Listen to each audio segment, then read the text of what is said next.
a couple of the elements in the blueprint, and the first one we looked at was roles. The next thing we want to look at is basically biblical understanding. And this was that front of that stair step. And we're going to sort of walk through the little elements of each one of those things. The first two steps, if you will, are what we refer to as sort of introductory and foundational materials.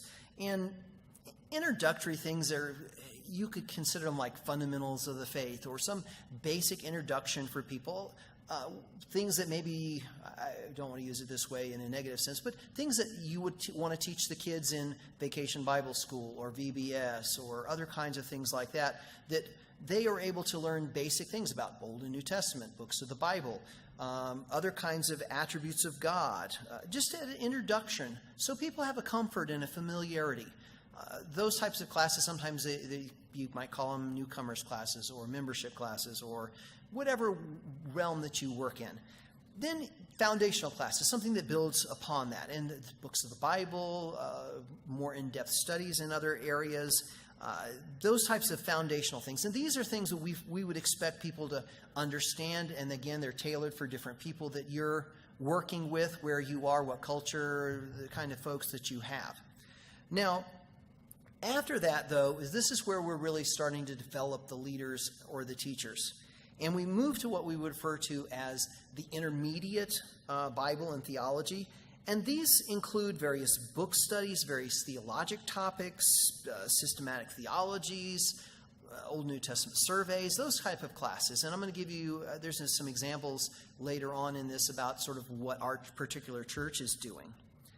The next level are sort of two characteristics and categories, and they kind of work together, but they're all a little bit differently. And the first one is we call advanced Bible study or theology. And these particular classes are advanced topics. They may be specialized. They may be in far more detail. They may be an advanced hermeneutics class. It could be some in-depth study. And what you would consider these are much more like a seminary level class. Most of the stuff we try to do is something that is attainable for most folks. This is more of a really in-depth kind of a study. But then there's another thing that's very similar to it we call special topics. And these particular special topics include areas that may be important to personal growth, theologic understanding, or practical application. In other words, these are things that you as a pastor would want to be able to help people expand. It may be family, parenting, counseling, things like that.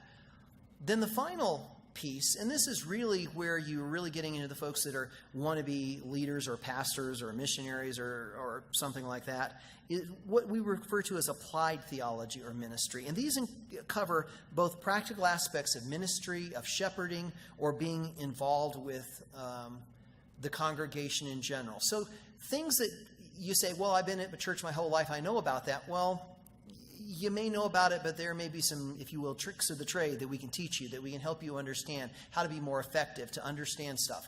I can give you an example. The first time I ever had to be involved with a funeral, it was like, gosh, what do I do? And, somebody had to sort of help you out. It's kind of stuff you don't even think about. But these are things that if you're going to be a minister, you need to learn about. And so those are the types of things that we're going to be doing. Now, something that's very important about developing or learning anything, it's not just sitting and listening to somebody. It's not just reading about something. It's actually doing.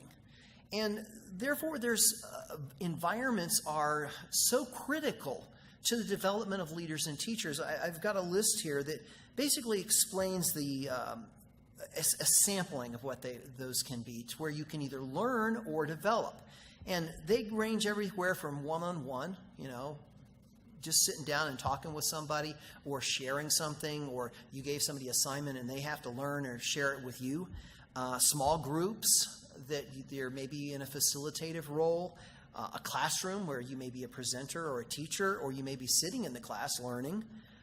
Going to a nursing home. It may sound silly, but try to communicate with somebody who is a senior, who is in a situation where maybe they can't hear well, or maybe they don't have any church upbringing or background, and you're there trying to minister to them.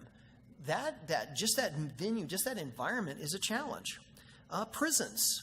working with a prison, preaching, or pulpit supply.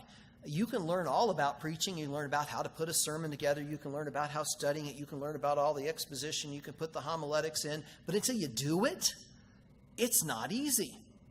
A matter of fact, there are some people who are extremely gifted in preaching and they're not so good at teaching. And there's other people who are very good at teaching and they're not quite so gifted at preaching.